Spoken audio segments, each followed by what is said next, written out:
What's up, YouTube?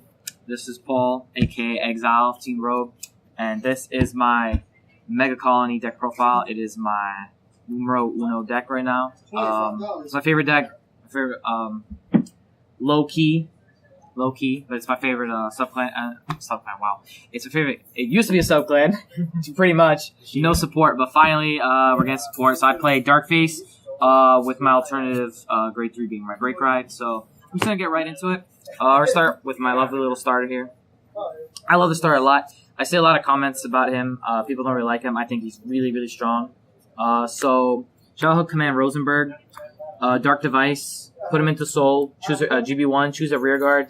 It's the end of your opponent's next turn. It cannot intercept, and it cannot be chosen by card effects or the cost of cards. So it's kind of like a reverse resist, people are calling it. So, in the sense, it almost vanillas the card. Really, really good against like Shadows, Tachikazes, Great Nature. All combo-based decks are forced to not be able to, as you guys will probably see by a gameplay we just went over. But any combo-based decks, he's a really good start, and he's free. And if your opponent's trying to play around your units, your Dark Device by keeping units stood, or if they hit a stand on damage, if they hit a stand in their drive check the following turn, they're keeping the unit stood, so they try to play around your shit. You just rest him, and you can rest the unit, so Dark Device skills are alive, and other rest required skills. So I really like him. If you don't do him, 5k booster. Reliable. So then we're going to the grade 3s. Play my main boy, Intimidating Mutant Darkface, 1 SP for flavor. Really good card, 11k, grade 3, twin drive, standard stuff. Because being a stride break, he has 2 skills: a generation break 2 skill that's live when you have 2 face-up cards either in the G zone, and a on stride skill. So his on stride skill is counterblast 1, shoots up to 2 units on your opponent's board. You rest them; they cannot restand, and if they remain on the board during your opponent's end phase at rest, you draw a card for each one. You may draw, so you do not. If you're close to decking out, you obviously won't do it. Really, really strong. Really good at pushing your opponent's back when your opponent has like a full board, and on the next turn they're going to restand everything and start doing plays. You rest stuff so that on their turn they have to either replace the rear guard, which is going minus from hand and board, and the card doesn't stand, which you try to slow the opponent down as much as possible. The GB2 is one of my favorite GB2s in the game. Simply, whenever your opponent calls a rear guard, you may Soul Blast 2 and rest it. So if your opponent is playing Royals, they do Twin Sword, boost, counterblast 1, call out grade 2, 10k, guarded Twin Sword, and then just Soul Blast 2 and stun the Blaster Blade that comes out. So that's why this card's really, really, really strong. So next we go into my favorite, my Megacolony avatar here. We have Unravel, Blade, Rogue, Sideglow, Megatooth. 4 of Break Ride, Standard Break Ride, Limit Break 4, Grade 3, Twin Drive, 11k. When you ride over him, the Grade 3, he gives your Vanguard 10k, and he rests your entire board, your entire enemy board, including the Vanguard, and nothing can restand. So he stuns the Vanguard, the whole board. He forces your opponent to play conservatively. He has to start thinking, okay, he's on Break Ride, I have to start saving 3s. It's terrible. I was speaking to Kami says there. And Break Ride, there's nothing like break riding on a break ride. On a break ride. Fuel Soul for Darkface's GB2. And also you just consecutively stun them. He answers a lot of problematic matchups for you. Not that the set itself, new support, didn't give you answers, but the Break Ride itself, literally sometimes against Tachikazes in the past, was my only answer. Was just Break Ride and pray they don't have the grade 3. Really strong. I don't think people can really disagree that that's a really strong Break Ride. For grade 2s, because as you guys will see, this deck is very counterblast heavy. We try to limit our counterblast as much as possible because you want to be using his counterblast almost every turn. It's a potential +2. You're stunning 2 units. You're slowing the opponent down. So this guy, he's free of counterblast. He's an 11k attacker for the turn, which is really good because in control, you wanna think minimalist. You wanna do as much as possible with as little as possible. Because he swings for 11 on the turn you call him. He doesn't need a booster, so you can conserve a 5k in your hand. You play grade 1s You play a grade 1 that kind of vanishes, so he's not really going to stay on the board for a long time. And then that's just him being 11k. You mainly use him because it's also other skill. You on place, if you have a Darkface Vanguard, either the Stride or the grade 3, you choose a rearguard on the opponent's board. They got a new type of stun now, so this one is going to be Spectre's +2. You rest the card.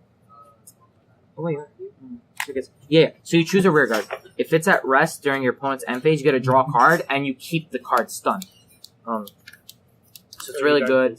You pretty much Darkface it, and you get the Darkface draw. And it's free. It's no counterblast, no soul blast. Just on place. Free Glimmer Breath. And it's really considerate that Bushiroad gave us that because Darkface Soul Blast and Megacolony Counterblast. So they didn't give us a Counterblast one, Soul Blast one.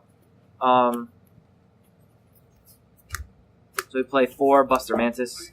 I've always played Buster Mantis ever since they got their first wave of support. Like I said, minimalist. You don't want to have to call boosters. You want to just slap 2 rearguards down the front row. They act as intercepts. They can swing at rearguards. They swing over 11. So you either 11 or at or over. So you don't need to call boosters. And they get kind of annoying because your opponent has to ditch 5k shield, and 5k shields are combo pieces. So you go 12. They're like, should I discard the Stride Assist to guard or this 10k shield? Oh, I don't have 10k shield. I have to discard combo pieces. So that's why I really like the little pokes that 12s, 11s, like my other card, can do. And it also, because the 12k combos with another grade 1 that I'm going to show later. Then my 3 I play Cyclic, Cycle Mutant, Aristocycle.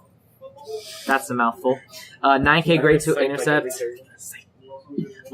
This card's really good because it's an 11k attacker. If you're Vanguard Rearguard, if you're in Dark Device. Dark Device is the new mechanic they got. If the cards in the same row, is it rated? It's units. So in the same column as this unit are at rest, Dark Device is live. So if you see this in hand as your grade 2 ride, you can play a little aggressive. You call the starter to the side to boost this column because you know it's swinging for 11 to there, so that when they go to 3, if they go to 3 first, you could still swing. If you want to play the chicken game, you could still swing for 11 to their 11. So I really like this card. It's also good, like I said, minimalist. It's an 11k. So you don't have to call a booster. You can just call it, attack, intercept when you need it. If they're not going for it, you can just swing at their rears. So that's why I really like grade 2s. And it's free. Free 11k, just on attack. For grade 1s, we play our obvious 4 unflipping perfect guards. Like I said, the deck unflips a lot, and Megacolony doesn't really have good unflip. They only have this, Lariat, which I'll show later, Stand Trigger, and then like old cards that aren't really that good anymore. That's their only real source of unflip. So, perfect guard. Obviously, why we're going to play 4 perfect guards. It's literally a staple. 4, because we are a Generation Break deck, we like to stride to win every turn. The thing I like about Megacolonies is you can go a whole turn without striding. Like you'll see in the gameplay video against Great Nature, I go a whole turn without striding, and I still get the same value out of the play. So 4 stride assists, rear guard, early game you could search, you could pitch the breaker if you really want to be on Darkface against certain matchups. Like combo based decks, you want to, if you can quickly break ride, then go on breaker first. But if you can't and you really need to push them off early, then you go into the Darkface early, so you can search it. So that's why it's 4. Then we play Vulcan Laffertine, I guess. This card's amazing. Dark Device. It also really helps us against Link Joker, Kagero, because it gets resist if you have a Darkface Vanguard. It can't be it doesn't specifically state resist, but it says if your Vanguard has Darkface in name, this unit cannot be chosen by the card effects of your opponent's cards, and the cards in the same column, the rear guards, cannot intercept. It's really, really strong. Then, during your main phase, at the start, you can put it in a soul, which fulfills 1 cost. Then you can unflip the damage, which fulfills another cost. Like I said, it disappears. It's not, you can't really count on him to stay on the board because you will want to unflip damage with the plays this deck does. So that's why the grade 2s, all of them, swing for 11 or higher. All my grade 2s. So they don't rely on boosters. Then we play 2 Scissorfinger. I really like Scissorfinger because he's a 7k, but he can potentially be a 9k booster if all my opponent's units are at rest. This card is a solid 7k booster. Boosters are always nice. but with the 12k attacker specifically, it makes 21, which is really nice to see in the gameplay video that it really pushes. And when I play one of the strides I'm going to show you, it can make 31k for a kill turn, which Megacolony really needs because it's a control deck, but you also want kill turn options. So that's why I really like him. And he's free. Free cards at 3+. Then for triggers, we're playing 8 crits, 4 stand.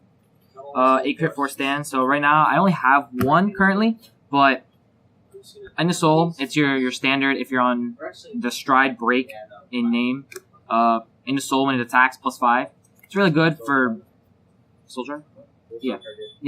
So this target's gonna be Darkface, and when you attack with your Darkface Vanguard, you put in soul +5 draw. It fulfills soul blasting cost for Darkface's GB2, which is really plus. So yeah, play the 4. I only have the 1, but you can play it as 1 in all honesty. If you really can't afford them. What I really like about the 12k attacker in this deck as well, which is why it's a 4 of, is also because it's a 4k, so you can make an ideal column for 16, swing for 16, you play stand, so it's okay, swing for 16 first, then go into the soul, when you Darkface attacks, give it +5, draw a card, hit the stand, restand, swing for 17. It's really nice. So that's why I will be playing 4. I do recommend 4. Right now I have 1. The set literally just came out. I built this almost the whole deck on sneak peek, and cards that I've had for a very long time. So that's my 1 for now. It'll be 4, but right now I'm perfectly comfortable with 1. Play 3 Bad Drip. Look at his name. His name is Bad Drip. That's why you play him. He's crit trigger. He does his job. We play this swaggy machining butterfly. Very nice crit trigger. So eventually it's gonna be 4 and 4, but for now, crits are crits. They get the job done.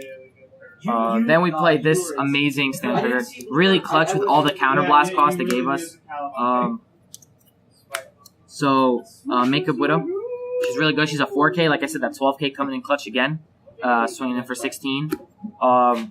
Dark Device, at either player's end phase, you may tuck it into soul, fulfill a soul blast cost, unflip a damage, and choose a grade 1 or lower unit on your opponent's board, and you rest it, and it cannot restand. Yes, and it cannot restand. So during the end phase, if you, with your skills, you left like 1 unit standing, like not stunned, you use it, unflip, get 2 forms of resource after it did its job, and then you stun a unit. It's really good. And then, of course, we play 4 heals. We would play 16 crits, because we are true savages here at Team Rogue. But 4 heals are too good. The G-Guards that we got in this set are too nasty.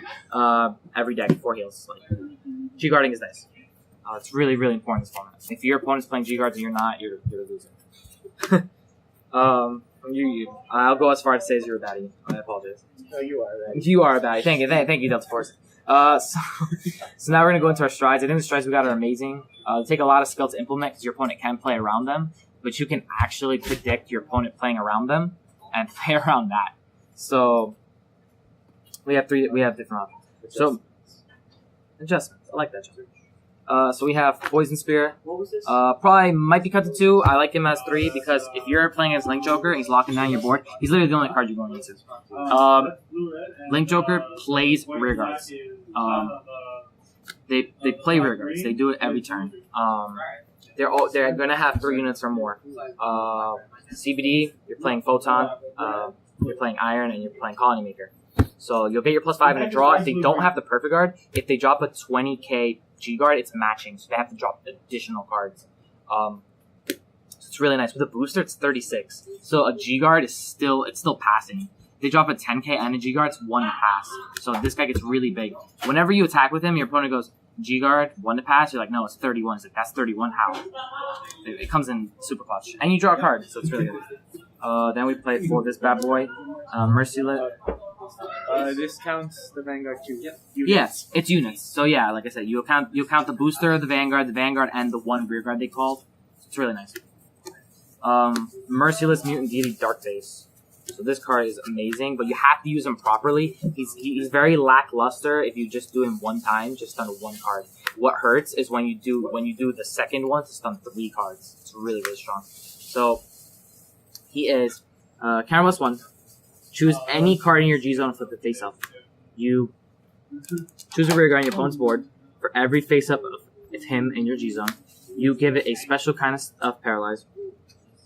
They get continuous rear guard. This card cannot intercept. It cannot be chosen by card effects or costs. And for each rear guard chosen with this effect, he gets plus 5k shield. Sorry, not shield. Offense. So in the gameplay, you guys will see, he swings for 41 on his own. That's without a booster. If for the second one, that targets 3 cards. So you'll play him. You choose 3 units. They technically become vanillas. You'll reverse resist them.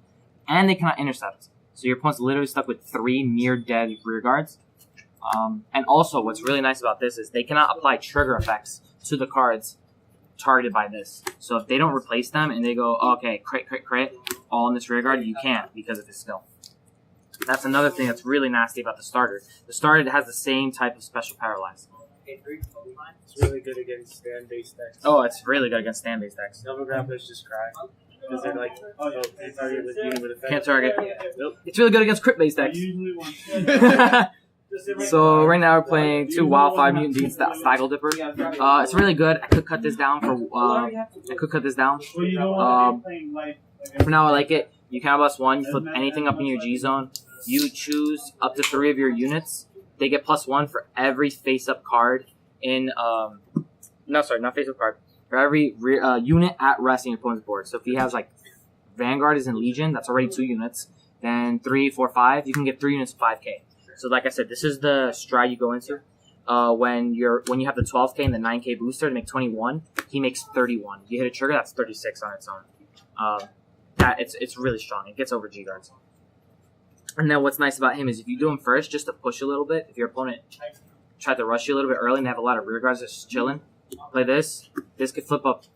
This could flip up this. So now you have it flip. Now you have 1 up. When you go into this one, you'll have 2. You'll have the 2 up like that. But he will flip the second one. So then you'll stun 2 units, and then you can go into 1 last time to stun 3 units. So you can actually get 3 uses out of this card. You'll get the 1. No, you got 2. You got 1 for 2 and 1 for 3. Yeah. Or you could take it slow and do 1 for 2, 1 for. No, you could do 1 for 1, 1 for 2, 1 for 3. Yeah. Because that can flip anything. Yeah, you can do 1 for 1, 1 for 2. So it's really, really strong. Yeah, options. That's what it's the same logic as Blade Master. Oh, it's Titan. Yeah, with Titan. Next, unfortunately, like I said, we're building off Sneak Peek. It's literally day 2. I was going to talk about the logic that you have the SGR, not at least 1 GR. I know. You're welcome. Yeah, okay. Show that a funk when you do your freaking pick profile. This bad boy. No words. So he's GB2. Counterblast 2, discard 1 card. Simply, your opponent can't call regards in any way, shape, or form. It even states he or she. That's offensive. Identifies as an attack helicopter. Yeah, she cannot superior call. So they can't. He or she, or attack helicopters, cannot superior call from anywhere. Hand, deck, soul, drop zone. Your opponent cheating you a card into game. They can't superior call at all. It's really good for shutting the game out. Against golds, it literally makes them tier. Against Pale Moon, it's like, well, shadows. It's really good against shadows. Shadows would be like they can't sack. Matchup. Yeah, they can't sack. It solves a lot because with Darkface they also can. Yeah, but I love it against Pale Moon. Pale Moon was a problem before because we would stun their cards. They would just go back in the soul. We had to wait them out. This is like, unfortunately, this card punishes you for trying to play around this or Megacolony in general. Yeah, so it's like super solid. Well, no, unfortunately, they needed it. They needed it. It's counterblast 2. Like I said, there's not a lot of counterblasts in the game. It's a discard 1, and that's really it. No power, no crit, no nothing. Just straight control. You play 2, he doesn't flip anything. You can go 1 and 1. There's a game I played earlier. I went back to back against a Pale Moon player. I went back to back, and he was like, he literally scooped. He took the damage himself. He was like, can't. Because he couldn't do anything. He had to guard my attacks and couldn't call rear guards to help. Super swag. Then we play our G guards. We're playing 5 just for options. I'm experimenting right now. I played 3 this one. Super clutch. It's literally one of the easiest G guards to get its condition. So it gets 5k shield if your opponent has 2 or more units at rest. So they just simply swing Vanguard with its booster, 20k shield. If they swung with a rear guard and then Vanguard, 20k shield. Really, really solid. And if they have cards still stunned by your Megacolony effects, plus 5k. And Legion as well. It counts both as units. So, instant 20k shield. That's why I like it. It's free. 20k shield. It's really, really clutch. But I might take out 1 and play 3 of this. But for now, this is pretty good. Because if I take out one of these for one of these, it's playing really greedy because I'll lose the control. This card's my main card. This is my main G-Guard for control matchups. He's really good. You can blast 1. When your opponent's Vanguard attacks your Vanguard, he's a defeat flyer. Big air quotes on that one. Rest the back row instead of retire it. But for Counterblast, you get to rest the back row, which means potential boosters for the other columns. And he gets plus 5k shield for every 2 of your opponent's units at rest. So if they're in Legion, it's already 20k. If they have a column at rest, that's already 25. If they're back row of these 2 units, if the whole board's at rest is 30k shield. This is a 30k G-Gun. It's ginormous, while cutting down their boosting power. And if they're playing a Crayon Tiger or any Amber clone, they have no booster for the Amber clone. Or any cards that say when this card boosts, or blah blah blah. You can. It's really good. They gave Megacolony a lot of answers on that. So you have to attack with your. Day 4 is your opponent's attack with rears first. If they're not playing stands, they're not going to pass triggers or anything. And then if they're not 11k or 12k attackers, they have to rely on the trigger in order to actually hit you. Yeah, it's going to swing for a really bad number. Because it's only be 14 if they swing 1 trigger. So, that was my deck profile, guys. Sorry I'm stopping the table a lot. I feel very strongly about tables. They caught my curse. They caught the curse. I caught his curse. He just slaps card abuse. $1 saves the card in need. This is the MVP right here. This proxy right here wins all my games. It cost me. Its value is $35. Actually, it used to be this GR, but it got slapped so much it turned into. Yeah, I slapped it too much. The card ran away and just turned around. So now I have a proxy. That's okay. So this is my deck profile, guys. Hope you guys enjoyed it. Watch the gameplay of this deck versus Great Nature. I was about to say Neonectar. So you guys can see what the deck's like, and you can also take a check on how new Belly is. So this is Exile Team Bro signing out.